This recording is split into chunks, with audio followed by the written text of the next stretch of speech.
Friends, I welcome you to my channel. Before listening to this story, I will ask you to like and subscribe. It is not difficult for you, but it is pleasant for me.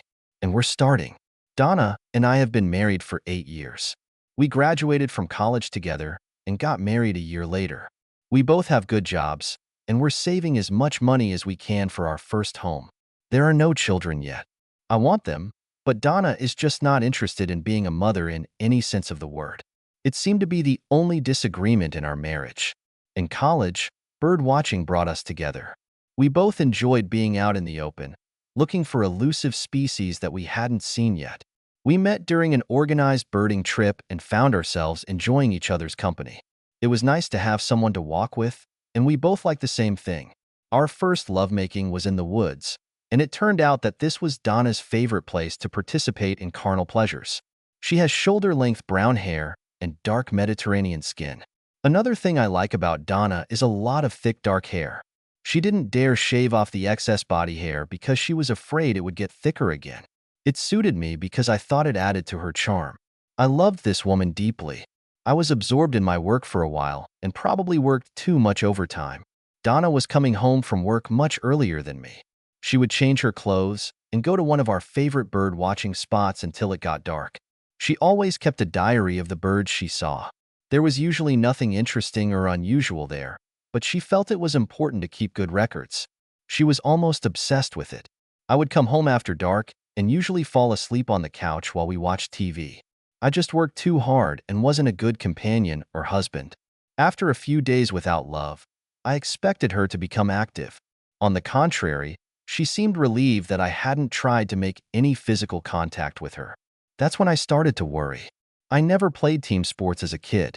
My parents tried to get me interested in all sorts of activities with other children my age. The problem was that I had a very bad temper. I went off the rails at the slightest provocation and lashed out at any child who angered me. By the time I graduated from high school, I had learned to keep it under control. My wife did not know about this problem. She never seemed to do anything to push me over the edge. That's probably why she attracted me. My parents never told her about it. I have rearranged my workload and schedule so that I have more time with Donna. I explained to my boss that I was overexerting myself, and he completely understood me. Now I had to try to establish a relationship with my wife. I had no reason to suspect her of infidelity, but I felt her displeasure. Donna, we can spend a week or two somewhere quiet and romantic. I feel like we haven't been spending a minute together lately. Maybe 3 days off, Brian. But I don't think any of us would want to be away from work for longer than that. I think it's very important that we stick to the plan to save up the down payment on the house. Your overworking helped create a foundation, and I wouldn't want us to back down. Donna, the house is very important, but I feel that we don't spend enough time together. When I get home from work, I'm too tired to be good company, and we spend the weekend doing household chores and shopping. Darling, I think you're making a big deal out of a molehill. I'll be more than happy to take a short trip to some nearby place, but I'm just not ready to go on a full vacation. I guess I'm just too worried. I want to make sure that I'm doing everything I can to make you happy. I'm happy, Brian. I'll let you know if things go downhill so we can stop it. We have enough real problems without fictional ones. I hope you're right. I don't want you to have a wandering eye. When I said that, she gave me a little wink. Well, this was my attempt to make my marriage better. I didn't say anything about my new work schedule. That night, I made a feeble attempt to make love, but she had a headache. Before going to bed, I checked Donna's journal. Apparently, she left the house regularly. I have a small Honda 250 Rebel motorcycle that I really love. It is fast, quiet, and easy to handle. I rode it to work that day.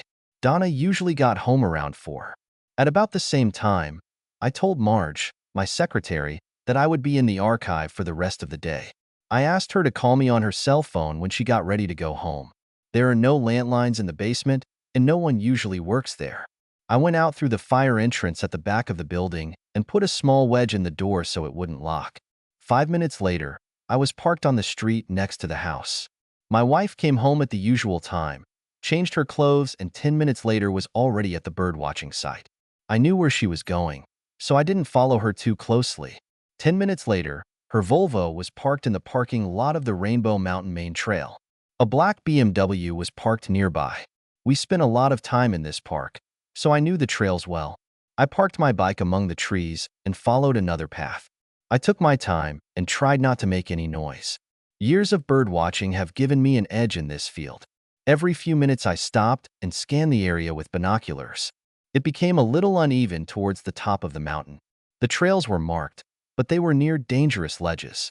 It was good for hawk watching, especially at this time of year. The valley could be seen for miles, and everything was fine if you didn't look down. I couldn't help myself.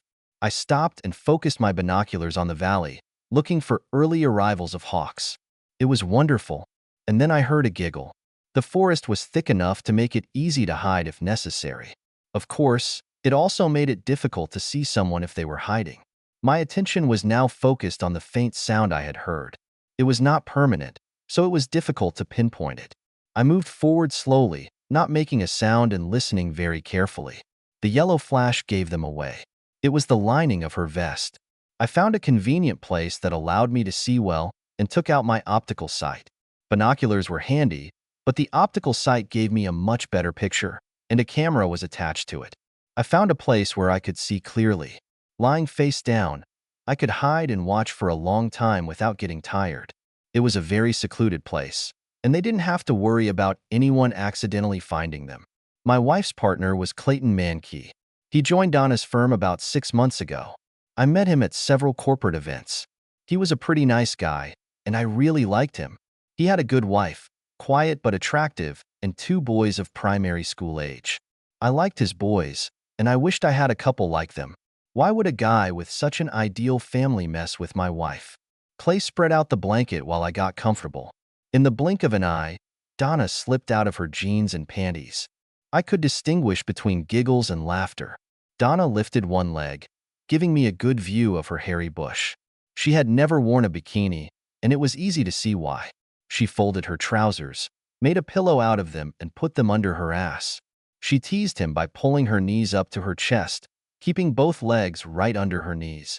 She lightly swatted her knees back and forth in a teasing manner, and then spread them wide when he buried his face in her. Her head was up, and she seemed to be rocking back and forth as he worked his face around the crack. I took a couple of good shots while he continued to please her. There was an expression of intense concentration on her face, and then her mouth opened and I heard her gasp. She pushed his head away, squeezed her knees together, and rocked from side to side for about 5 seconds before plopping down like an eagle on the blanket. The wide smile on her face created a magnificent picture. At some point, Clay took off his pants and was ready to finish the job. He knelt between her legs and quickly slid his hard shaft into the mass of hair. There was no condom. He was no bigger than me, and there was nothing special about his outfit. They just poked around for a few minutes. Her legs were wrapped around his waist, but not tightly. I noticed that there was nothing romantic or amorous about what they were doing. It was like watching dogs make love. At that moment, I realized that I didn't like watching these two make love, but I was getting angry. The initial shock of what was happening had passed, and now the anger was growing. I probably should have just rushed in there and let my temperament fix the situation, but I forced myself to endure. I didn't have any plan. It didn't take him long to finish, and after he lay on the blanket for a few minutes, my loving wife made her colleague feel good. I didn't see her spit anything out when she was done. There was some more giggling, and they started getting dressed.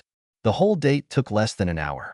Donna kissed him, not as a lover, but as a husband. He was packing a blanket when she left. It seems like they decided it would be better if they came and went separately. I quickly packed my things and walked down the path behind her, far enough away that she couldn't see me. I stopped at the observation deck of the Hawk Mountain. It was a flat rock rising above the valley below. The height was at least 300 feet. A beautiful place, but dangerous. I was standing and looking through binoculars when Clayton appeared on the path. My blood boiled when I saw him, but outwardly I was calm. "What are you looking at?" "That's a red-tailed hawk feeding his cubs on top of that pine tree over there." He looked in that direction, but saw nothing. Of course, there was nothing to see there. "That tree over there, studded with cones. I don't see it yet." He moved a little closer to the edge and bent down. Then he looked at me again. "Do I know you from somewhere?" "Yes, we have already met. I'm Brian Powers, Donna's husband." His eyes widened. The last thing he said was, "Oh shit," when I gently pushed him over the edge. For the next few moments, everything went in slow motion. It seemed like it took him forever to reach the bottom, although in reality it was probably about 4 or 5 seconds. When I looked over the edge, my cell phone rang. Clay was lying face down. His leg was bent under his torso in an unnatural position. I stared at him in fascination for a minute while I answered the phone. "Hi, Marge, what's going on?" "I'm leaving." "Are you going to be there all day?" "No, I'm just finishing up. I'll be back upstairs in about 10 minutes. "Okay. I left 2 letters on your desk that need to be signed. I have to send them in the morning." "No problem." "Thanks, Marge. See you tomorrow." It took me more than 10 minutes to get to the office, but it didn't matter since Marge left anyway. Before heading home, I changed my hiking boots for Oxfords. The shoes went to a dumpster a few blocks from work. Donna was surprised to see me at home so early. Clayton's body was not found until the next day. It was on the evening news, and Donna was upset. He didn't come to work today. Everyone was wondering if he was ill, but his wife said he didn't come home yesterday. What the hell was he doing on Rainbow Mountain? He wasn't into bird watching or anything like that, was he? Donna hesitated slightly. "No, I don't think so." "Did you go there yesterday after work?" "No. I had to do some laundry." "I wonder if anyone saw anything?" "There aren't many people there during the week." "Well, I think I'd better pull out a black mothball suit." Donna gave me a quick glance. She seemed upset because I was being a little flippant. "I'm sorry, dear. I know that you work together, and I didn't want to take his death lightly." That night, I noticed how she was crying softly when we went to bed. I didn't say anything. 2 days later, I was visited at work. "Hello, I'm Detective Felix Green. Do you have time to answer a few questions for me?" "No problem. How can I help you?" "Mr. Powers, did you know Clayton Mankey? He worked at the same place as my wife. We're not friends or anything, but we've met at a few social events. Is it because of the accident on Rainbow Mountain on Tuesday?" "We're just trying to make ends meet." "That's fine, but I don't see how I can help you. It seems that your wife was a close friend of Mr. Mankey, and we just want to make sure that you were not upset with their relationship." "What kind of relationship?" "I have no idea what the hell you're talking about. My wife worked with Clayton Mankey, and that was the limit of their relationship." "I understand what you're getting at, and I don't like it. If you are going to make such statements, I hope that you have some supporting facts." "We talked to your wife this morning, Mr. Powers. She was with Clayton Mankey on Rainbow Mountain, Tuesday, just before the accident." "It's impossible. I asked her yesterday, and she said she did the laundry at home." "I don't think she wants you to know about their relationship." "Damn it. Well, here we go again. I asked you not to make such accusations against my wife." "That's not an accusation, Mr. Powers. Your wife told us this morning that she had been dating Clayton Mankey for over 3 months. How did you meet?" "We didn't talk about it, and even if we did, it would be inconvenient for me to discuss it here. This is something that you and your wife have to decide for yourself." "Are you trying to say something? Are you just trying to make me angry?" "Relax, Mr. Powers. It is not our intention to upset you. We talked to your secretary, Marge Schumann, and she said that you spent most of Tuesday in the basement going through archived files. Not most of the day, just 2 hours or less. The rest of the time I was in my office. I left early, around 5:30 or 6. The guard downstairs said you checked out at about 5:45. That's about it. I didn't keep track of the time. I just wanted to go home to my wife. Your wife said that you returned home around 6. It's only 10 minutes away. Did she say that I was there until the evening?" "Relax, Mr. Powers. It's all good. We're just checking a few free versions to make sure nothing is missing." "Did you really not know about your wife's relationship with Clayton Mankey?" "No, but I think it will be the main topic of discussion at the dinner table tonight." Felix Green gave me his business card, apologized, and quietly left. I was beside myself. I swear smoke was coming out of my ears. I threw the stapler across the room just as Marge came in. "Brian, I hope I didn't say anything wrong. I didn't want you to get in trouble, so I just answered their questions as honestly as I could." "It's all right, Marge. It seems that my wife and I are having personal problems.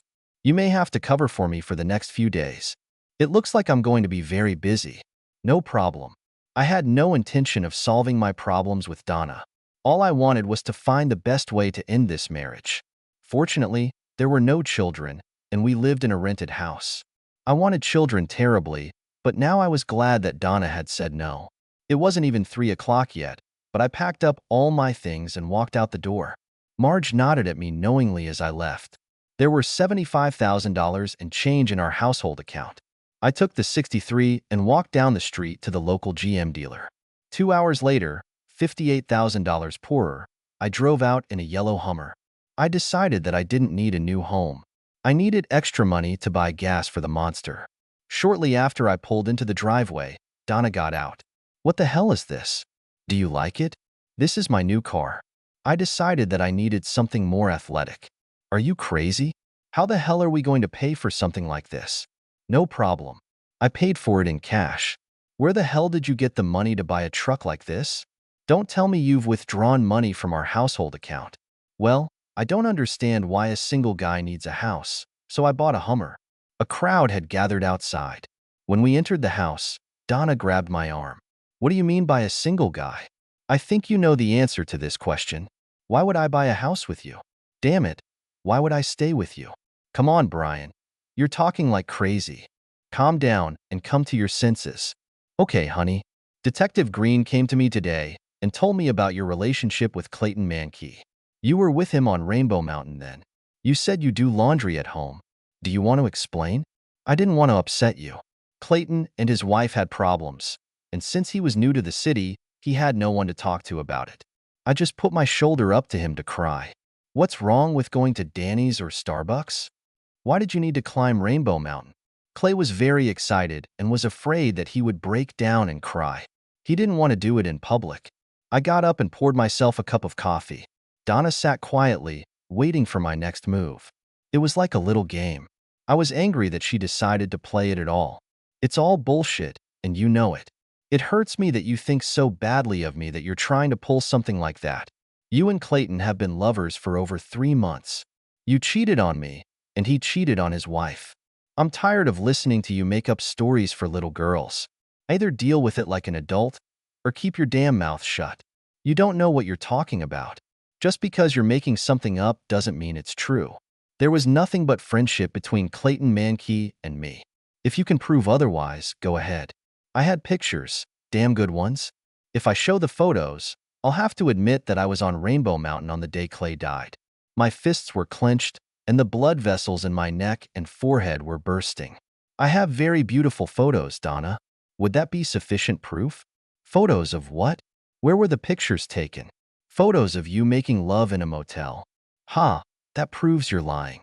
We've never had lovemaking in a motel." Donna froze, realizing what she had just said. Her denial was also a confession. In her quest to prove me wrong, she snapped. She never finished the sentence.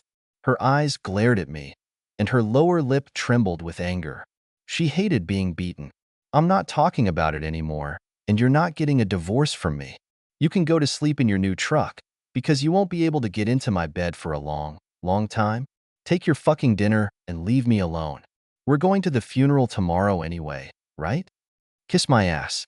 It was an unusual funeral because both Clayton and his wife Emily were not from the local area. I don't know why she decided to bury him here instead of in their hometown. The only thing that came to my mind was that she was upset about the circumstances of his death and didn't want to explain it to her friends and family. Most of the people were from the office where Donna and Clayton worked. At the end of the ceremony, people walked past the widow, expressing condolences. As we got closer, Emily sent the boys away. Donna held out her hand, and Emily looked into her eyes. "You have the nerve to come here, you fucking cheater. You ruined my marriage, you ruined my family, and you have the nerve to come here to rub yourself in. If I ever see you again, I'll tear you to pieces. It's a promise." Donna stared at her with her mouth open. She didn't know what to say or do. She wanted to say something, but changed her mind, turned around and went to the car. Several people nearby heard all this. I looked at Emily Mankey, who was watching my wife leave. There was hatred in her eyes. "I am very sorry if she offended you in any way. I'm sure it wasn't intentional." "Oh, grow up. She cheated on you, and you're protecting her. What kind of weakling are you? Go comfort your wife. You're just annoying me, and I don't need that right now." I gave her a little nod and walked back to the car. Donna didn't say anything on the way home, but when we got home, she unloaded on me. Why did you insist that I go to that damn funeral just to be made a fool of? I'm sorry, but there were a lot of people from your job there. Why did she choose you to attack? Blow it out of your ass, you clever bastard. She broke into the house, and I didn't hear a word from her for the rest of the day. Since then, I've been sleeping in the spare bedroom. I didn't want to make love to her anyway, so when she made the decision, I felt relieved. The next day, around noon, I drove up to Emily Mankey's house. I had no idea what I was going to say, but I felt obligated. She was in the garage with the boys sorting out some boxes. Hello. I'm sorry to bother you, but I wanted to apologize for everything I could have done yesterday to upset you. She just looked at me and kept working. Finally, she turned around. Listen, I have a lot to do right now. I have to clean up the mess that my husband left and then find some way to move on. I just don't have time to listen to whining right now. Is there anything I can do to help? Are you serious? Yes. I have time, and I don't mind helping. Okay, grab a handful of these garbage bags and follow me. We entered the house and went upstairs to the master bedroom. This is Clay's closet, and this is his chest of drawers. Take everything out of them and put them in bags. When you're done, you can take them to Goodwill. Can you handle it? Of course. Can the boys help? Josh and Terry. This is Mr. Powers. Help him put Dad's things in bags so we can get rid of them. Okay. The boys shook my hand. Josh was 8 years old and Terry was 6. They were two gorgeous-looking kids that I would have given anything for. It took less than an hour, and the guys and I dragged bags of clothes and shoes to the Hummer. I took the cargo to the center and returned home. And now what? It's all right, Mr. Powers. You don't have to do anything else. You shouldn't feel obligated just because of what your wife did. Do you know exactly what they did? Or is it just a guess? A little bit of both, but I don't want to talk about it in front of the boys. Could we discuss this later? Come back tomorrow.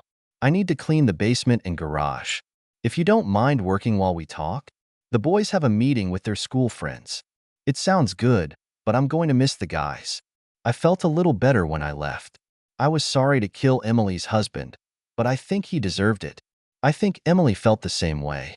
I had no idea what to do with Donna. I do not know why she resisted the divorce. When I got home, my wife was cooking chili. I decided to try to get her to open up a little before we sat down at the table. Donna, in light of what has happened over the past few days, wouldn't it be better for us to think about separation? No, not really. I think it's pretty obvious now that you and Clayton were having an affair. I suppose you were unhappy with our union. Don't you want to try to explain it to me? I don't have much to say, Brian. After spending some time with Clay, both at work and at other times, I realized that your idea of our future together does not match what I was looking for.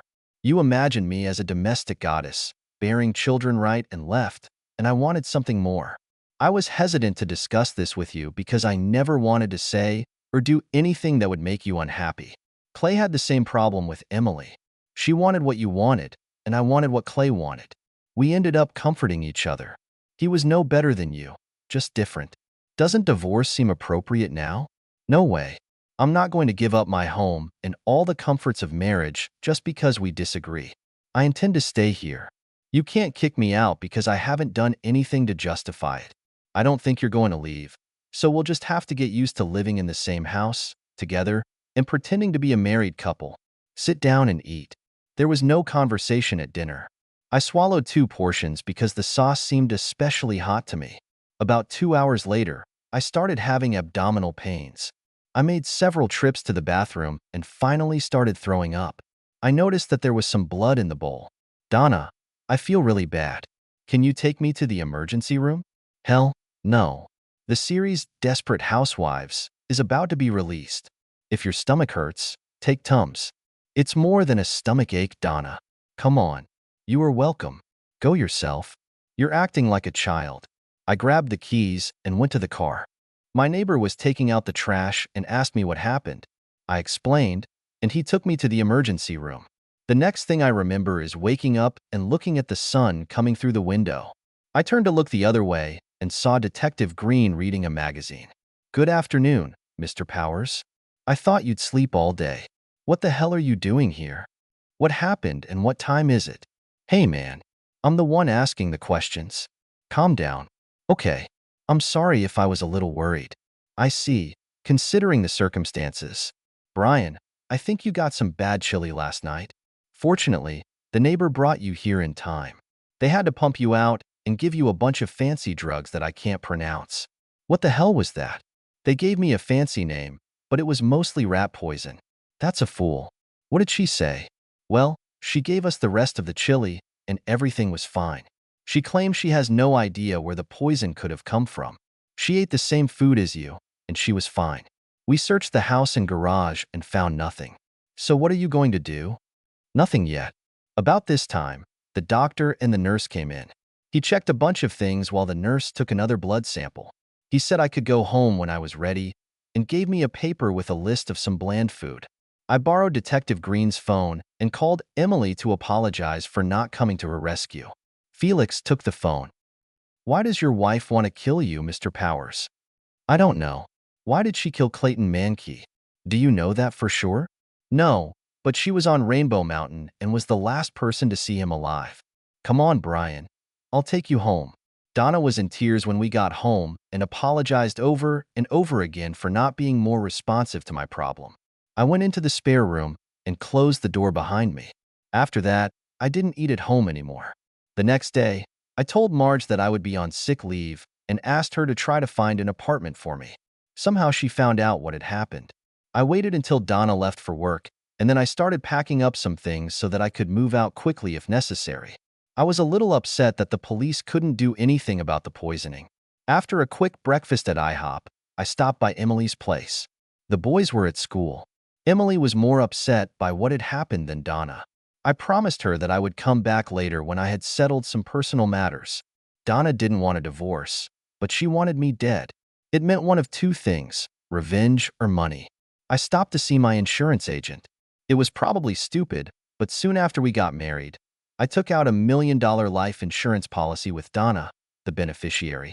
The payouts were high, and the cash was already over $16,000. I cashed them out. I went to work and canceled the medical and dental insurance I had for Donna.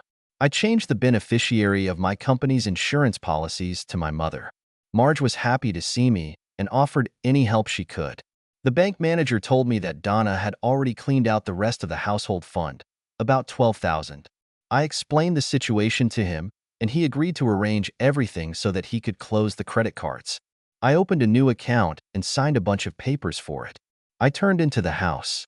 Donna was there, dressed in her bird clothes. We were polite to each other, but not too hot. She said she was going to climb Rainbow Mountain to do some bird watching and relax. I felt like I was being set up, but I decided to play along. Soon after she left, I was riding a motorcycle. Her car was parked in the upper parking lot next to a gray Ford Ranger. I quickly rounded the mountain and headed for the lower section. Her mountain bike was chained to a tree by the side of the road. Donna was standing behind a ledge of rock and talking to a guy who was carrying a small shotgun. It was a pistol with a pistol grip instead of a stock. While I was looking, she handed him a photo and a business-sized envelope. He looked at the photo carefully, then opened the envelope and counted a large amount of money. They shook hands, and Donna quickly walked straight to me. I quickly ducked behind a small ledge and silently waited for her to pass. The man she was talking to squatted behind the rocks to watch the path leading from the parking lot. He was waiting, and I was quite sure what it was. Donna expected me to follow her and assumed that I would come from the parking lot where she parked the car. Going down the path was faster than going up. When I went downstairs, I saw that her bike was gone. I went up to the upper parking lot. The Ford was unlocked. There was a tracksuit on the front seat. I took out a registration card from the glove compartment, a pack of matches from the center console, and sweatpants. I twisted them up as tight as I could and put them in the gas tank, lit the end and left as fast as I could. Halfway down, I heard an explosion. Hopefully, she gave him enough money to cover it. I may have broken a few traffic rules on my way home, but I had to drive along country roads to avoid running into Donna. After parking the bike behind the garage, I took out the fertilizer spreader and started pushing it back and forth across the lawn. A few minutes later, my wife came outside and saw me. A disappointed expression appeared on her face. Then her cell phone rang. She turned away, answering the phone. I couldn't make out the conversation, but it seemed to me that the person on the other end of the line was excited about something. Brian. I left the Volvo in the mountains and decided to stretch a little by cycling home. I know it sounds silly, but could you give me a ride back to pick up the car? She didn't say anything on the way to get the car. She played with her fingers on her lap. She was obviously worried about something. As we approached the mountain road, we saw a group of fire trucks climbing to the top. We were about halfway up when a policeman stopped us. I'm sorry, guys, but there was an accident at the top of the mountain. The truck caught fire. We can't let anyone in there right now. My wife's car is parked there. Can we come and get her? Wait a minute. We sat in silence while he talked to someone on the phone. Okay, you can go upstairs and an officer will take you past the fire trucks. Donna looked at me as she got out of the Hummer. Now you can go home. I'll be fine. Thanks for the help. I just nodded at her. When she was out of sight, I followed her. It was easy because of all the commotion. When she reached the top, the guy she was on the trail with came up to her, waving his arms. Of course, I didn't hear anything, but it was obvious that she was trying her best to calm him down. They argued for about 10 minutes, and then he went up to the fire chief and said something. When he and Donna got into the Volvo, I hurried back to the Hummer. It would take them a while to turn around with all the fire trucks and hoses, but I still had to hurry. As I was leaving, I saw the Volvo turn the corner. I drove home, but immediately left in a Honda. I went to Emily's. I had to apologize for being late, and she insisted that I tell her everything. She seemed interested, although I softened the story a little. Josh and Terry were happy to see me and gladly ordered pizza for dinner. We spent a couple of hours getting things out of the basement for the yard sale. The guys worked tirelessly and did not complain about anything. I wanted them to be mine. I asked Emily to take me home around 9 and left the bike with her. Donna returned home late. I didn't ask where she was. Early the next morning, while Donna was taking a shower, I took the SIM chip out of her cell phone. I went to the cell phone office and stopped her service, paying $200 to cancel the order. At the end of the day, the landline phone will be turned off, as well as DSL and cable TV. I notified the landlord that I was moving out and mentioned that my wife could stay and that he should contact her about a new lease agreement. Water and electricity will be turned off at the end of the week. It only took a few minutes to load my things into the Hummer, and I was already on my way to the apartment Marge had found. Marge left a note that Detective Green asked me to call him. I went down to the station and found his office. Well, Mr. Powers, you're still alive. What's that supposed to mean? Felix Green laughed softly. He seemed to enjoy my dilemma. Do you know a man named Bobby Terrell? I can honestly say that I have never met this man. I reached into my pocket and handed him the registration number of the Ford. He looked at the form and said, "Very interesting." We both laughed. Mr. Terrell and your wife have been talking on the phone a lot lately.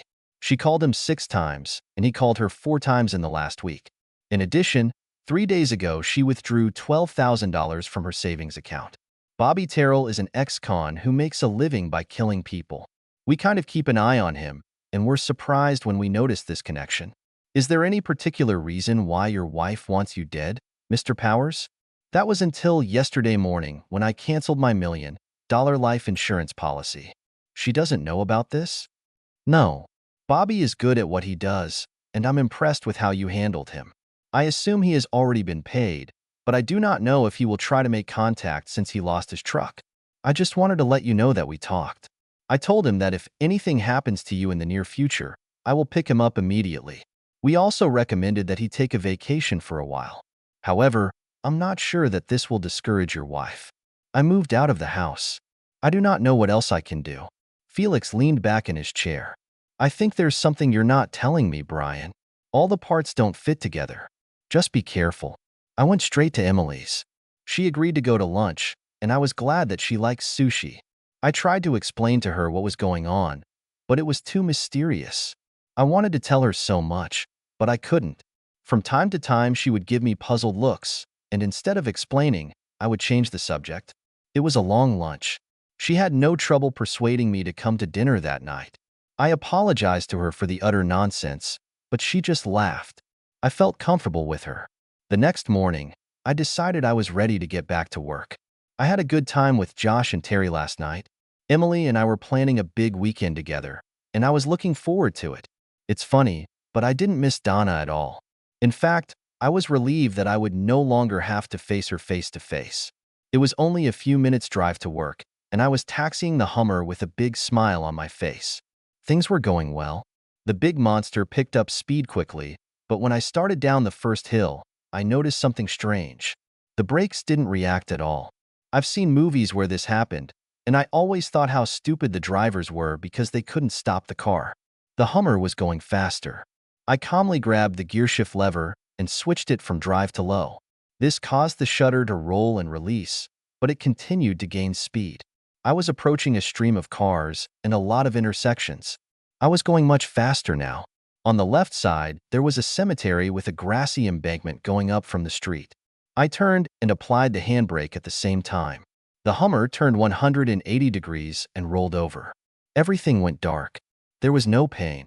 The second time I woke up in a hospital room, I heard myself groan and felt some movement around me. At the same moment, the nurse looked into my eyes, and then there was even more commotion in the room.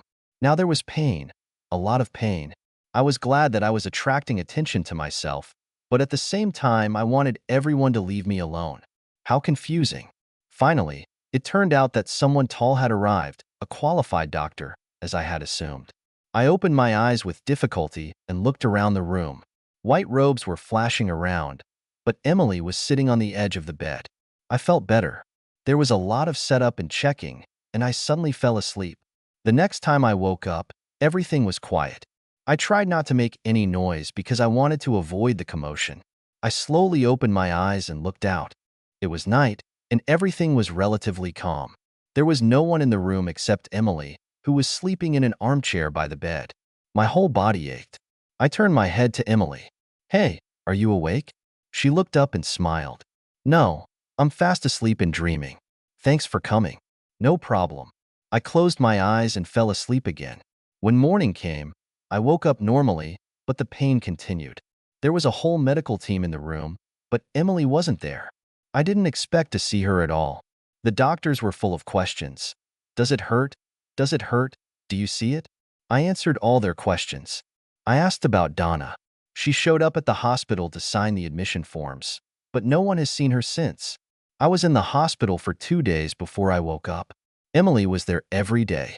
Felix Green checked on my condition daily. I had a concussion, a broken collarbone, a broken left arm, and 3 broken ribs. There were various internal injuries, but nothing life-threatening. What bothered them the most was that I had been unconscious for 2 days. I was so damn hungry, and finally someone brought me soup. I was able to eat and drink some ginger ale. Felix appeared a little later. "I thought you had my back." "Sorry, we didn't notice that." "Do you have any idea what happened?" "Well, someone cut all the brake hoses on the Hummer and then disconnected the airbags, front and side. You smashed through the windshield, and the seatbelt broke 3 of your ribs. It's good that nothing caught fire. The bad thing is that the Hummer is broken. Damn it, I didn't like him anyway. I just bought it to spite Donna." "Speaking of the wife, do you know where she is?" "I haven't seen her since the day of the accident. They said she signed the admission forms here at the hospital." "How did she decide to do this?" "I went and got her. She wasn't too happy about that. After signing all the papers, a uniformed officer took her home. I asked her if she wanted to see you, and she said it wasn't necessary." "Well, it looks like you saw her after me. Has she left town?" "We came and looked at everything. There was a lot of money in her purse, almost $8,000. She left her driver's license, credit cards, and all her personal belongings. I don't think she left town empty-handed. We just think she's missing." "Any idea who messed up the Hummer?" "We have no idea." "Bobby Terrell?" "Believe it or not, Bobby Terrell was in the hospital in Philadelphia. It looks like he was grabbed by a couple of thugs and taken to Philadelphia. They explained to him that they didn't want anything to happen to you." "Who do you know in Philadelphia, Brian?" "Damn it, Felix, I don't know anyone in Philadelphia, honestly. I have no idea who you're talking about." "I believe you. Listen, I have to run. If you need anything, let me know." When Felix left, Emily came in. "Hello. The doctor said you can go out tomorrow if you have somewhere to go. I told him you were coming to my place. One of the nurses gave me instructions, so I know how to take care of you." I can change your bandages and stuff. The nurse will come once a day to see how things are going, and the doctor will see you in a week. Okay, sounds good to me. Who's going to sponge bathe me? You or the visiting nurse? I think it's your choice. At least both my legs were working. I could go to the bathroom alone, sit down and eat at the table like an ordinary person. The painkiller made me sick, so I tried to get rid of it as soon as possible. Emily and the boys were delighted. I enjoyed my recovery. We didn't go outside for the first week, and then I told her to drive up to the old house. The owner was there, and he couldn't wait to talk. He hadn't heard anything about Donna and wanted to know what to do about renting a house. Our stuff and hers were there. He needed to get them out so he could rent out the house. We agreed in a way that suited both of us. Marge came to visit me at Emily's house. She was in the hospital every day and knew Emily pretty well. They seemed to be getting along. I was going to go back to work, but I wanted to stay with Emily and the boys for a while longer. I was recovering pretty well. I stayed with Emily and the boys. After about 3 months, the relationship changed from platonic to romantic. I went into the bedroom without much fanfare. Josh and Terry seemed to think it was natural. We went to social events together. I even started going to parent-teacher conferences. The only problem was that we weren't married. I was married to Donna. I contacted Felix regularly, but he didn't have any news. In the end, I filed a lawsuit in order to officially declare her dead, after which I can marry Emily. I took her to a small romantic Italian restaurant. After a good bottle of wine and a great meal, I was ready. Emily, I know it hasn't been that long for both of us, but I seriously believe I'd like to spend the rest of my life with you. Aren't you thinking about getting married? Is this a hypothetical question, or are you suggesting? I'm making an offer. Will you marry me? Yes, but we have one small problem. What is it exactly? You're supposed to meet my family in Philadelphia.